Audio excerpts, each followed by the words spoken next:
Magandang gabi po. Naririnig po ba ako? Opo.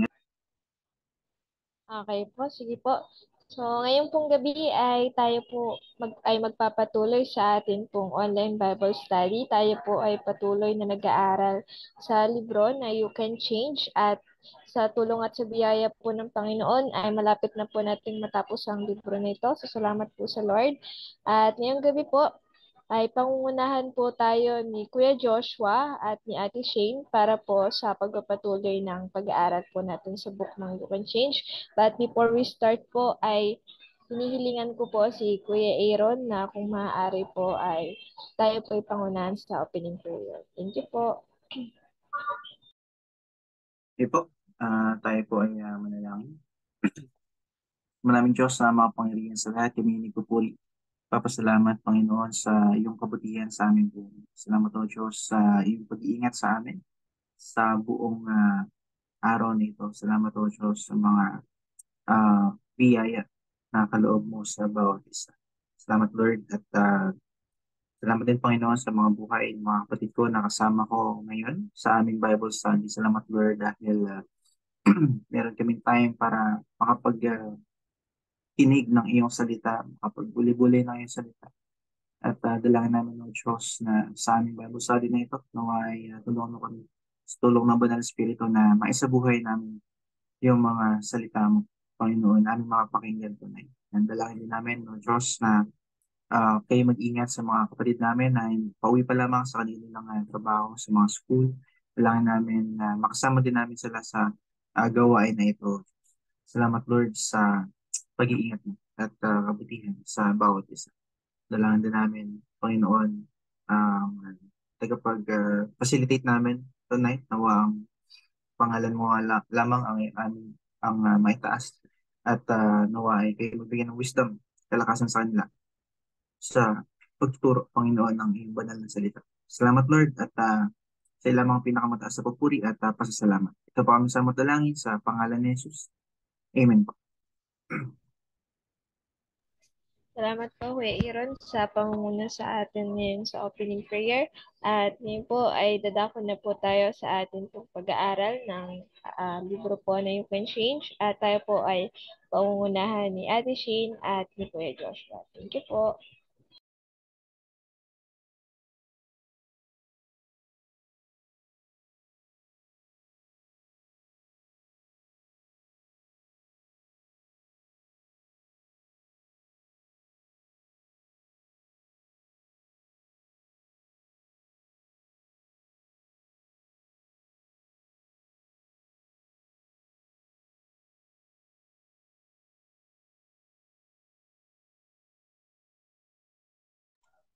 So, ayun po. Magandang gabi po sa ating pong lahat. Ako po ba ay narinig niyo pong malinaw at malakas po ang boses?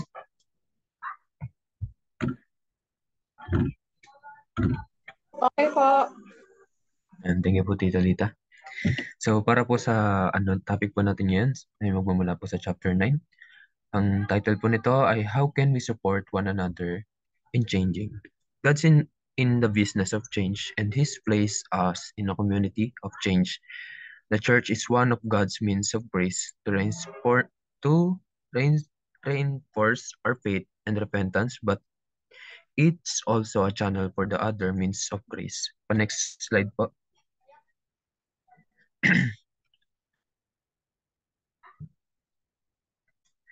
A community of change, sa Efeso 4, sinabi ni Apostol Pablo na ang simbahan ay isang pamayanan o community ng pagbabago. Pinagsisimula niya tayo na maglakad ng may dangal sa tawag ng ating natanggap. Dahil sa kamatayan ni Jesus, naging tahanan tayo para sa Diyos. Next slide po ulit. Yan po.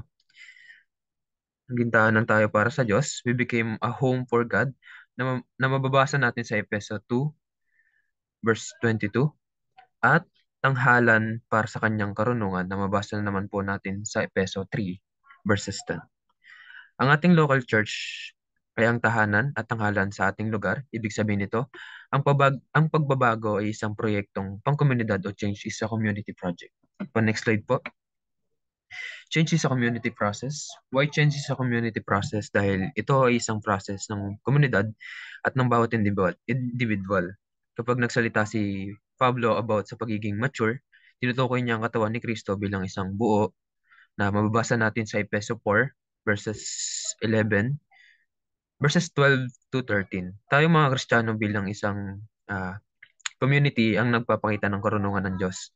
We make God known hindi lamang as individuals kundi sa pamamagitan ng ating buhay together at ang pagmamahal natin sa isa't isa. Sa 1:13 verses 34 and 35 tsaka po sa 1:17:20 to 23, hinahikayat tayo ni Paul na maging isang united community na mababasa natin sa Efeso 4 verses 2 to 6. Our aim is to grow up in every way into Him who is the head, into Christ. Let's imagine yung mga children's book na may mga pictures ng iba't ibang mga tao na may mga pages na divided para maaari mong i-mix and match yung ulo at katawan at saka yung paa. Ilipat mo yung mga pages para pagtugmain ang mga pictures, matutuwa at matatawa ka sa mga kombinasyong ginagawa ng librong ito. Sinabi ni Paul na ang church ay isang body of Christ as its head. Ang ating trabaho ay baguhin ang katawan para ito ay mag-match sa ulo. And we can't be the body of Christ on our own. Hindi tayo nagiging mature sa sarili lang natin. Ang pagbabago ay isang community project. Next slide po.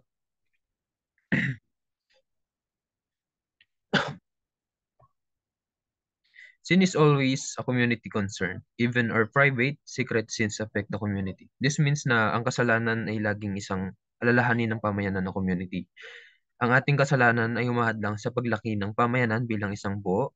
It stops us from growing together as the body of Christ. Ito ay may epekto sa lahat sa atin, kahit ang ating mga pribadong lihim na mga kasalanan ay nakakaapekto sa komunidad. Walang nakakaalam na si Achan ay nagtago ng damit, pilak, ginto mula sa pagkatalo ng Jericho. Ngunit ang kanyang kasalanan ay nagdulot ng pagkatalo para sa mga tao ng Diyos na mabasa natin sa Joshua 7.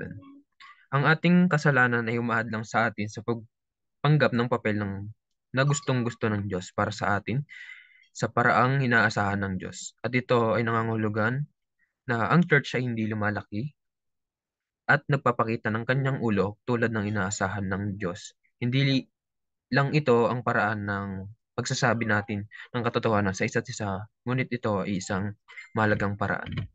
Next slide po.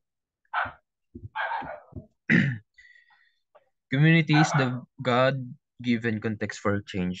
Ang komunidad ng mga Kristiyano ang pinakamahusay na lugar para sa pagbabago dahil ito ay binigay ng Diyos na konteksto. Mas mainam na lugar para sa pagbabago ang simbahan kaysa isang therapy group, opisina o tagapayo o retreat center.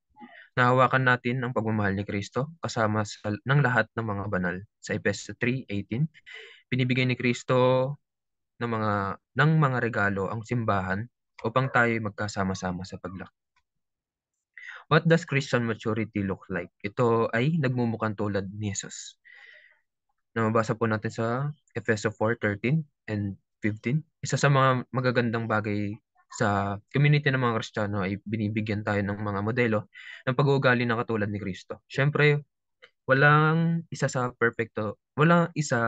na perpekto tulad ni Jesus. Ngunit tinutulungan tayo ng ibang mga Kristiyano na makita kung anong ibig sabihin ng paglakad kasama ang Diyos. Hindi lamang ang kabutihan ng loob ang pinapakita natin sa isa't isa, kundi pati na rin ang paglaki at biyaya. Pinapaliwanag natin ang paglaki habang nakikita tayo ng iba na lumalaban sa kasalanan at bumabalik sa pananampalataya sa Diyos.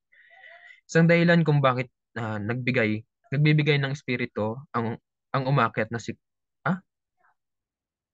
si Kristo sa simbahan ay upang ihanda ang bawat isa sa atin ng espesyal na regalo. Ang ating kontribusyon sa buhay ng community ng simbahan ay matatagpuan po natin po sa Efeso 4:7. Ang kontribusyon ng bawat isa ay mahalaga mula sa Kanya. Ang buong katawan na pinagtibay at pinagsama-sama Pinagsasama-sama ng bawat suportadong ligamento, lumalaki at nagpapatibay sa pag-ibig habang ang bawat bahagi ay gumagawa ng kanyang tungkulin. Lahat tayo ay may bahagi sa pagpapatayo ng tahanan para sa Diyos. Kailangan natin ng isa't isa upang maging isang malusog, tumalagong simbahan. Ibig sabihin nito, kailangan ka ng lahat ng iba at kailangan mo ang lahat ng iba. Kailangan mong tulungan ang iba na magbago at kailangan mong payagan ng iba na tulungan ka ring magbago.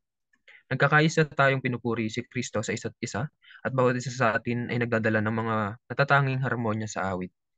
Pinapagaan natin ng loob ng isa't isa sa gamit ang kaginhawaan na natatanggap natin na mababasa po natin sa 2 Corinthians chapter 1 verses 3 to 7.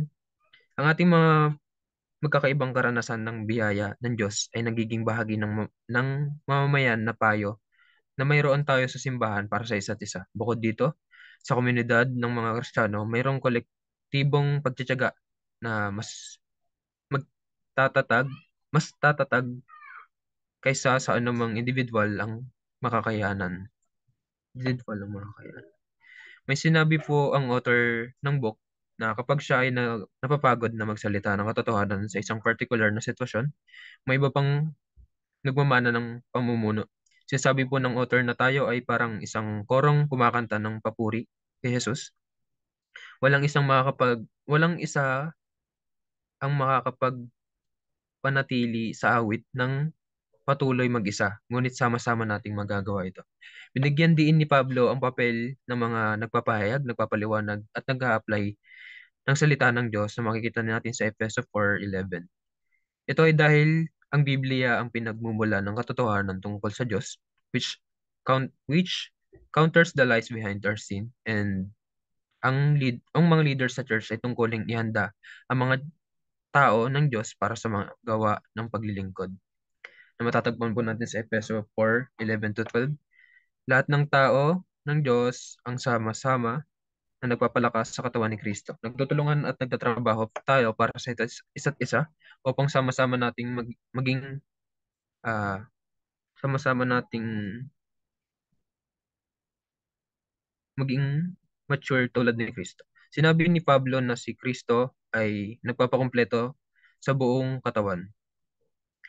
Ang simbahan ay hindi isang koleksyon ng mga taong nagpili ng walang pinipiling pagpili. Si Kristo ay pumili ng bawat isa upang lumikha ng perpektong pagkakasundo. Maaring napili mo ang ibang mga tao sa iba't ibang dahilan, ngunit inilagay sila ng Diyos sa iyong buhay upang tulungan ka sa iyong pagbabago. Si Pablo ay hindi nagsalita tungkol sa isang idealisadong simbahan na may mga taong perpekto. He's writing to a real church with real people. Siya ay sumusulat sa isang tunay na simbahan na may tunay na mga tao. Pinapakita niya ang simbahan. You can say ox lang yan sa teorya, pero ang simbahan ay hindi kailan magiging ganyan. Binigyan tayo ng Diyos ng mga taong ito upang alagaan ka at upang alagaan mo rin sila.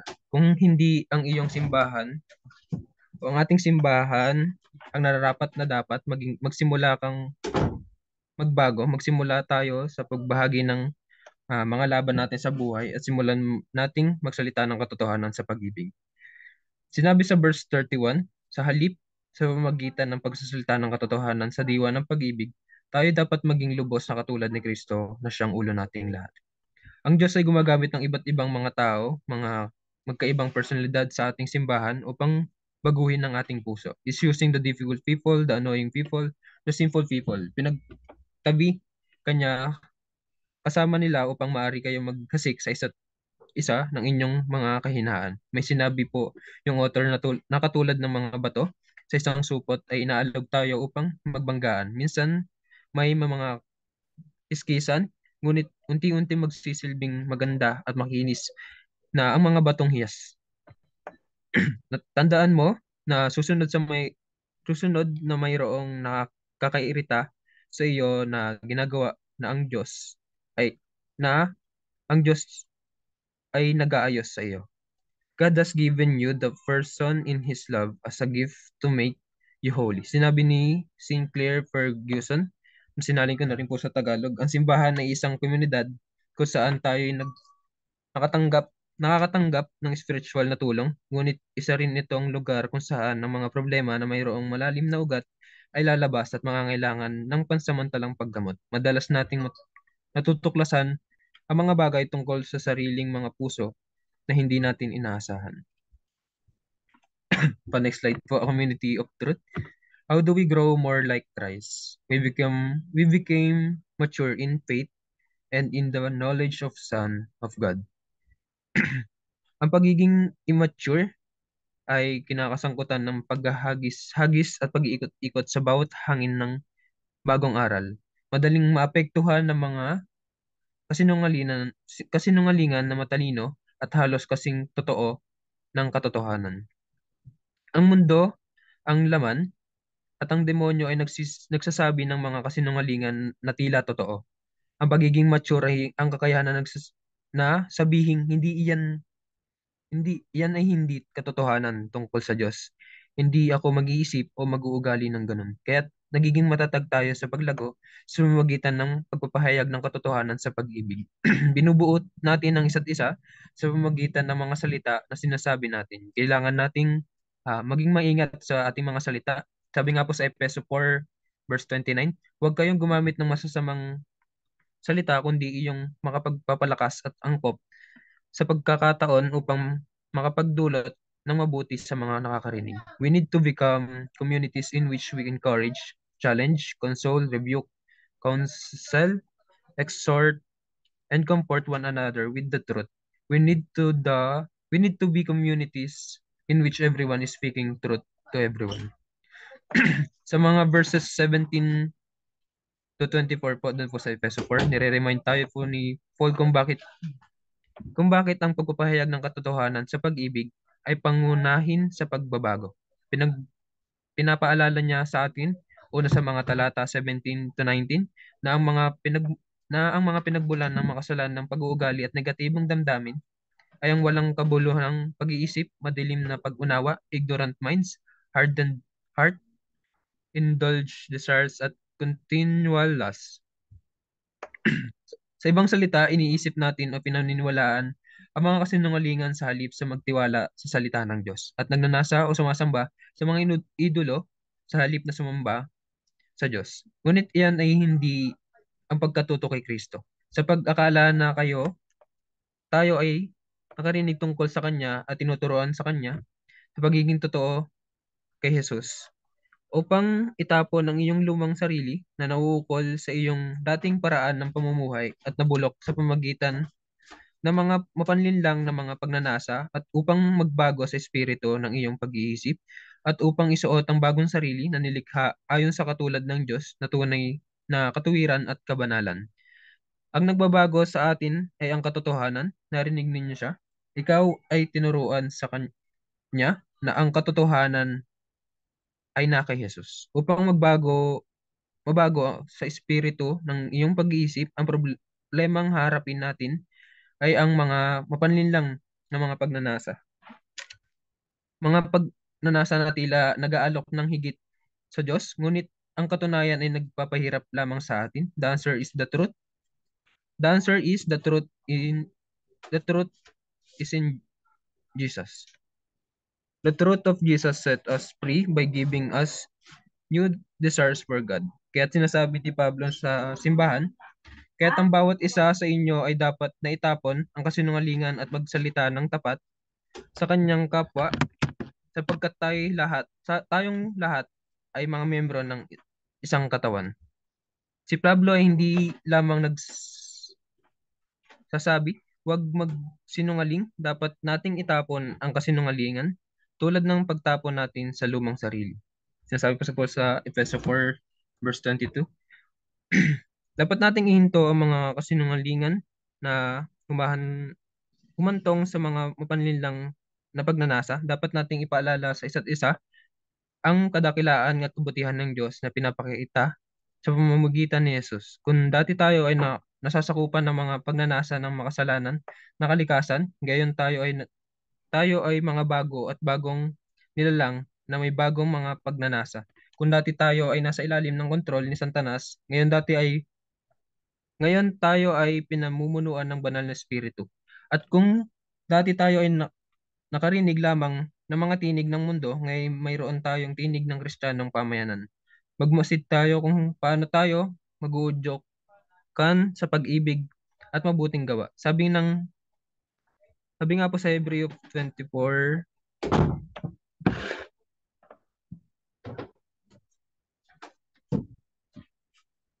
2:24, 2:24 po ba ito? Sabi po dito, sikapin din nating gisingin ang damdamin ng bawat isa sa pagmamahal sa kapwa at sa paggawa ng mabuti. Huwag nating kaligtaan ang pagdalo sa ating mga pagtitipon gaya ng nakasanayan ng iba. Sa halip, palakasin natin ng loob ng isa't isa, lalo na ngayong nakikita nating malapit na ang araw ng Panginoon. Nasabi sa Efeso 5:19-20, sa inyong pag-uusap, gumamit kayo ng mga salmo, mga himno at mga awiting spiritual. Buong puso kayong umawit at magpuri sa Panginoon. Lagi kayong magpasalamat sa Diyos na ating Ama dahil sa lahat ng bagay sa pangalan ng ating Panginoong Kristo. Tuwing nagkakasama tayo, dapat nating ipaalala sa isa't isa kadakilaan at kabutihan ng Diyos upang tayo mag-ingay sa pagsamba sa Panginoon ng ating mga puso sa halip na sumamba sa mga mapanlinlang na pagnanasa. Ito ay nangangailangan ng higit sa pagdalo sa simbahan tuwing linggo. Kailangan nating magbahagi ng ating buhay sa isa't isa. Araw-araw, ang mundo, ang laman at ang demonyo na nagpapatuloy ng mga mapanlinlang na pagnanasa. We need a daily dose of truth. Sinasabi po sa mga Hebreo chapter 3 verses 12-13, mga kapatid, ingatan ninyong huwag magkaroon ng sino man sa inyo ng pusong masama at walang pananampalataya na siyang maglalayo sa inyo sa Diyos na buhay. Sa halip, magpaalalahanan kayo araw-araw habang ang panahon ay matatawag pang ngayon upang walang sinumang madaya sa inyo ng kasalanan at gayoy maging matigas ang puso. Dapat nating palakasin ng isa't isa araw-araw. Araw-araw ang ating mga puso ay malapit ng maging masama, di naniniwala, matigas at nalilito. Araw-araw kailangan natin ng mga taong magsasalita ng katotohanan sa atin. Sabi po ng author, if we were ever to face solitary confinement, I am sure God will prove Himself sufficient for us. Ngunit sa pagitan nito, binibigyan tayo ng Diyos mismo ng parehong Biblia at Kristiyanong pamayanan upang tulungan tayo sa pagpatuloy at pag-usbong. Kailangan nating bantayan ang pagiging dependent sa partikular ng mga individual. Karaniwan itong hindi malusog. Si Kristo ang ating tagapagligtas at kailangan nating mga tao na magturo sa Kanya. Magturo sa atin. We don't want substitute savior, people who solve our problems or give us reassurance. We should be looking to Christ. Binibigyan tayo ng Diyos ng Kristiyanong pamayanan, hindi bilang kapalit para kay Kristo, kundi bilang turo kay Kristo. Ang katotohanan ng sinasabi natin sa isa't isa, ang katotohanan na kay Kristo. Sa Ephesians 4:21, sinasabi ni Pablo na pagpapahayag ng katotohanan sa pag-ibig. Ang pag-ibig na walang katotohanan ay parang pagsasagawa ng puso ng operasyon sa puso gamit ang basang isda. Ngunit ang katotohanan ng walang pag-ibig ay parang pagsasagawa ng puso ng operasyon sa puso gamit ang martilyo. Makakapagsalita lamang tayo ng katotohanan ng epektibo sa konteksto ng mga relasyon ng pag-ibig. Bukod pa, hindi lamang natin pinapahayag ang katotohanan sa pamamagitan ng ating mga salita, dapat din nating ipahayag ang katotohanan sa pamamagitan ng ating mga buhay. No one has ever seen God. If we love one another, God abides in us, and His love is perfect in us. Sabi po sa 1 John chapter 4 verse 12, we make the invisible God visible to one another in our actions. We're to forgive one another as God in Christ forgave you. Sabi naman po sa Ephesians 4:32, we're to love one another as Christ loved us. And po para po sa ating pagpapatuloy po natin ng ito ng ating pong kapatid na si Shane po. Thank you po. Hello po. So, bali marami po sa ating mga kapatid ang nagsasabi po sa atin na kung paanong nandyan po yung ibang kapatid para po sa kanila kapag sila po ay nakakaranas ng mga struggles. And that this help po to see that God was there for them in their darkness. Ang isang paraan po para masabi natin yung katotohanan sa buhay po ng isang tao is sa pamamagitan din po ng pagsasalaysay natin kung paanong naaapektuhan ng katotohanan ang ating pong mismong sariling buhay. Halimbawa po, nagkaroon po tayo ng sakit, pero wag naman po sana. Ang sabi po ng sumulat po ng book na ito, noong magkasakit daw po siya, sabi po niya, yes, sickness can be a real struggle. When I was in the hospital last year, I had to keep reminding myself that God is with us in our struggles and that He uses our suffering for our good.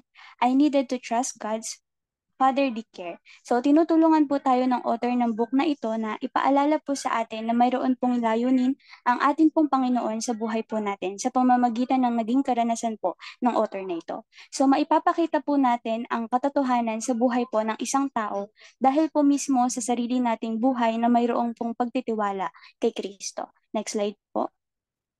A community of repentance. The Christian community is a community of confession, accountability, encouragement, and rebuke. Next po. These are the ways in which we reinforce repentance for one another. Kuya Aaron, maaari po bang pakibasa yung Bible verses po natin na magmumula po sa Mateo at saka po sa Galatia? Thank you po.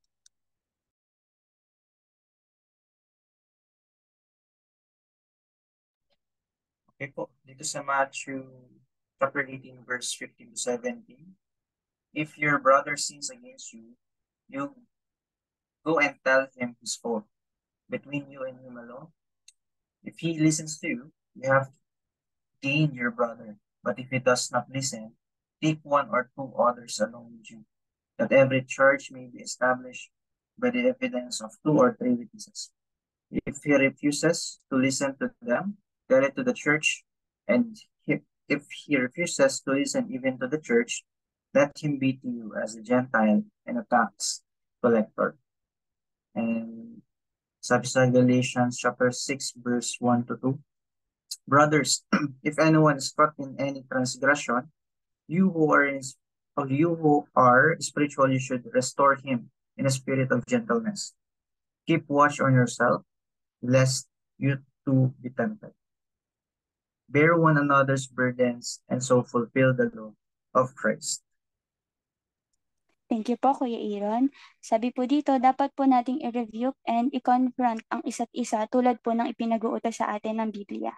Hindi lang po ito ang paraan ng pagsasabi natin ng katotohanan sa isa't isa.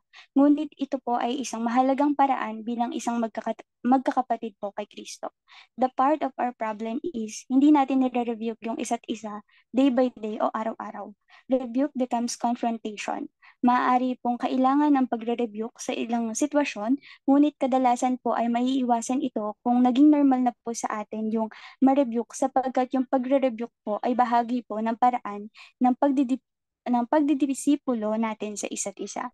Tulad po ni author, kailangan din po natin ng kaibigang tulad po ni Samuel na madalas pong nagtatanong sa kanya ng next slide po.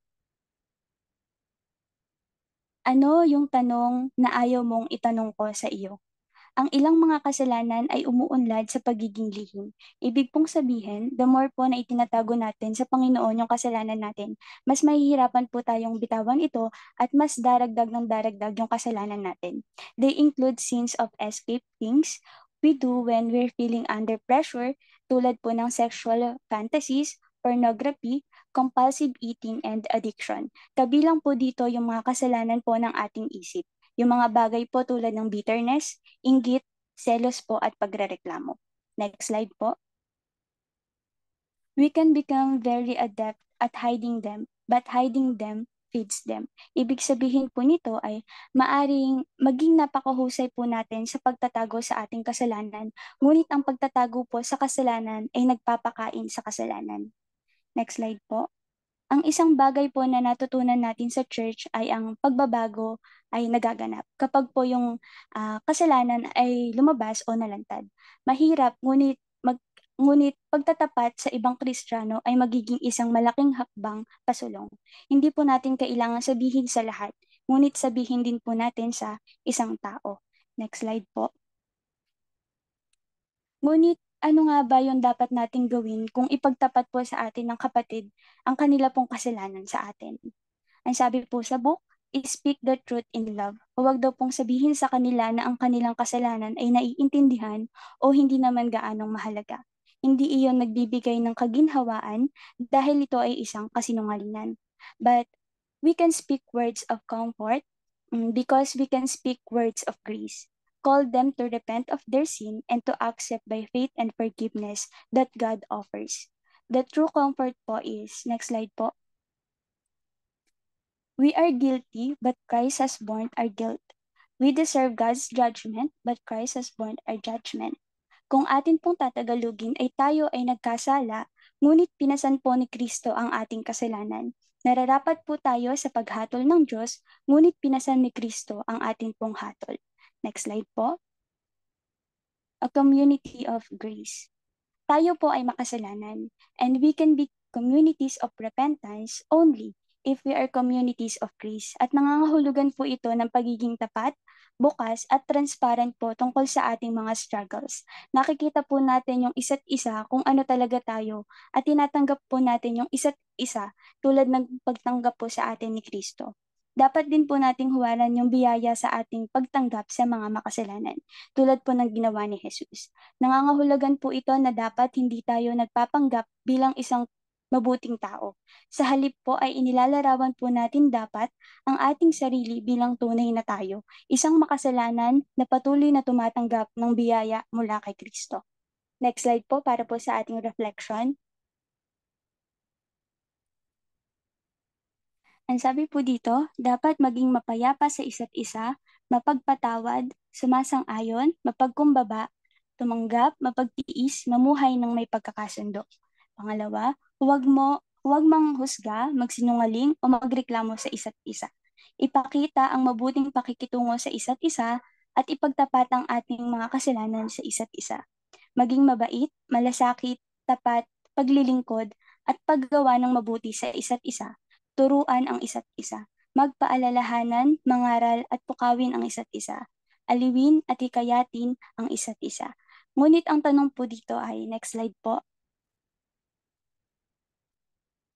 Alin sa mga ito ang sa tingin natin ay magaling tayo bilang isang individual at kung magaling tayo, saan naman tayo hindi magaling? Alin sa mga ito ang sa tingin natin ay magaling tayo bilang isang church at saan naman tayo hindi magaling as a church? At ano naman yung pumipigil sa atin na gumawa ng mas higit pa? Next po ulit, tanong pa rin po ito. At paano natin masusuportahan ang isa't isa sa pagbabago? Pangalawa, ano yung mga relasyong mayroon tayo na makatutulong sa ating magbago? Pangatlo, anong mga pagkakataon ang mayroon tayo upang matulungan ang iba na magbago? At yung pang-apat, ano yung pumipigil sa atin na magkaroon ng mga relasyon na nakatuon sa pagbabago? Next slide po. Maari po nating sabihin na I'm too busy or busy ako. Are we busy dahil ba nararamdaman natin na control natin yung lahat ng bagay? O para i-prove natin yung sarili natin? Or to get the most from life? O para ma-earn natin yung approval ng ibang tao? Maaari rin nating sabihin na hindi ko kailangan ng tulong. Do we sometimes think na kaya ko naman itong i-handle on my own or I don't like to trouble others or ayaw nating dumepende sa ibang tao? Pwede rin nating sabihin na I'm afraid of what might happen. Do we avoid close relationship because they might get messy or because we fear being vulnerable or exposed? Pwede rin nating sabihin na I have enough problems of my own. Naiisip ba natin kung ano yung kayang gawin sa atin ng ibang mga kapatid natin sa church para sa atin? Alin sa mga pahayag na ito ay naaangkop sa atin? At ano yung ipinapakita ng mga ito tungkol sa ating saloobin sa Diyos? Anong kasinungalingan ang ipinapahayag nito at ano yung katotohanan na kailangan nating balikan? So mag-isip po tayo tungkol sa isang unang hakbang na maaari po nating gawin upang simulan po nating tulungan ng isa't isa na magbago. Halimbawa, pag-uusapan po natin yung sarili nating struggle sa kasalanan. Sabihin po natin na basahin natin yung Biblia at manalangin po ng sama-sama. Tanungin din po natin sila tungkol sa kanilang relasyon sa Diyos o sa kanilang proyekto sa pagbabago. At tawagan natin sila kapag nahihirapan tayong makipaglaban sa tukso. Mag-isip po tayo tungkol sa mga praktikal na paraan kung saan maaari po tayong tumulong o matulungan upang maiwasan ang tukso o mga sitwasyon na nagpapatibay po ng makasalanan nating pagnanasa. Makakatulong din po yung mga particular times dahil sobrang vulnerable po natin sa temptation kapag pumalayo tayo sa pamilya natin. Write one thing that you're going to do to ensure that you are more supported by other Christians, and one thing that you're going to do to provide support for other Christians. Kailangan po natin ng isa't isa sapagkat hindi natin kayang mag-isa. May mga pagkakataon na ang kahinaan natin ay kalakasan ng iba at ang kahinaan nila ay kalakasan po natin. Yun lang po. Thank you po.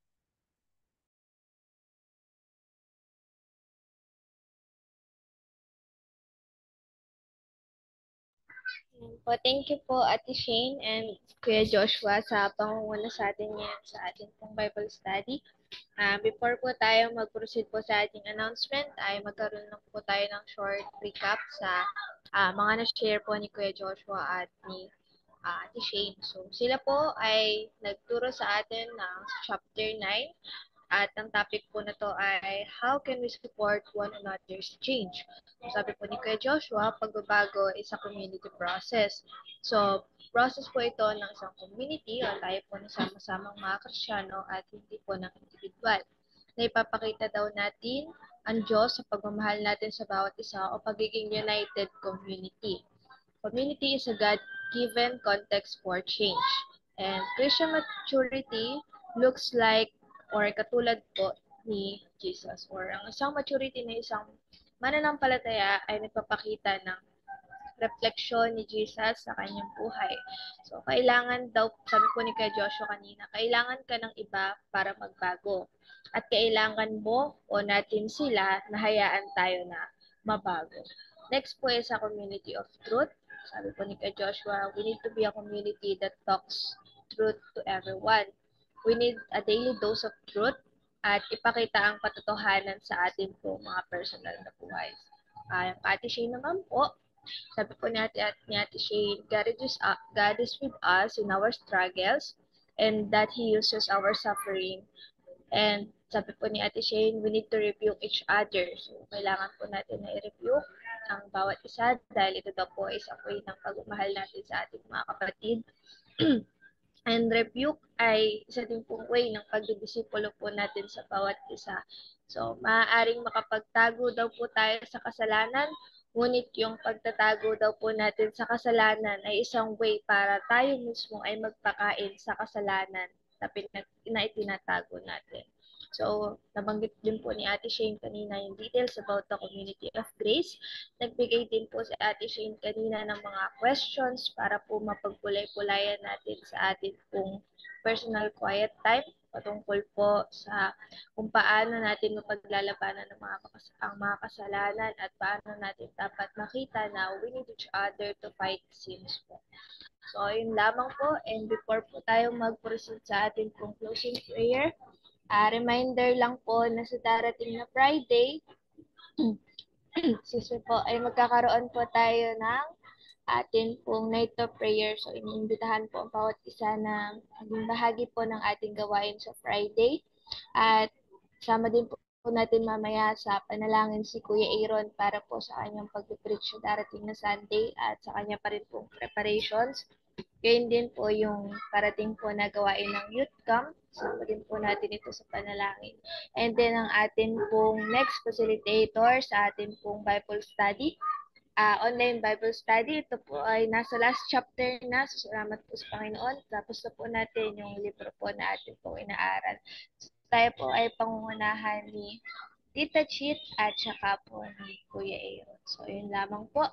At maaari ko po pang hilingan si Tita Lita na pangunahan po tayo sa ating po closing prayer. Hello po, Tita. Hello po. Happy birthday po, tita. Happy birthday, Tita. Thank you po. Tayo po ay manalangin. Po aming dakilang Diyos. Muli po kami papasalamat sa natapos po namin na gawain ngayon ng pag-aaral ng mga salita. Salamat, Panginoon, sa mga ginamit niyo po kay Ate Shane at kay Kuya Joshua.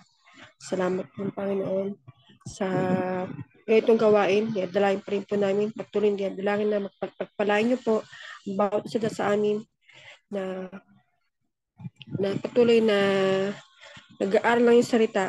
Dalangin po namin na ito po ay amin na magamit sa aming personal na buhay, may i-apply, at dalangin ko rin po, Panginoon, ang aming mensero sa linggo, si Kuya Aaron. Tuloy niyo po siyang pagkalooban ng wisdom, kalakasan, sa pag-aaral at papahayag ng mga salita. Kaya din po ang gawain ng youth camp sa susunod na Sunday po, April 7, 8, 9. Ang mga Panginoon, dalangin po namin na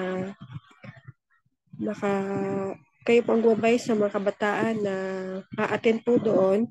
Gawin po gamitin po ng mga speaker at mga Panginoon, magkaroon po ng magandang panahon at pag-iingat sa kanila sa pupunta po nila sa lugar na kanilang ng youth camp. Salamat, Panginoon, at nawa, Panginoon, ay magkaroon po rin po ng pagbabago sa mga kabataan. Salamat po ni Panginoon sa ganitong gawain. Dalangin po namin, salamat, Panginoon. Ito po ay aking samad dalangin na may pagpupuli pa salamat sa natatanging pangalan po ng anak na si Jesus. Amen. Salamat po, Tita Rita. Happy birthday po ulit. Thank you po. Thank you po. Thank you po. Bye-bye po. Thank you po.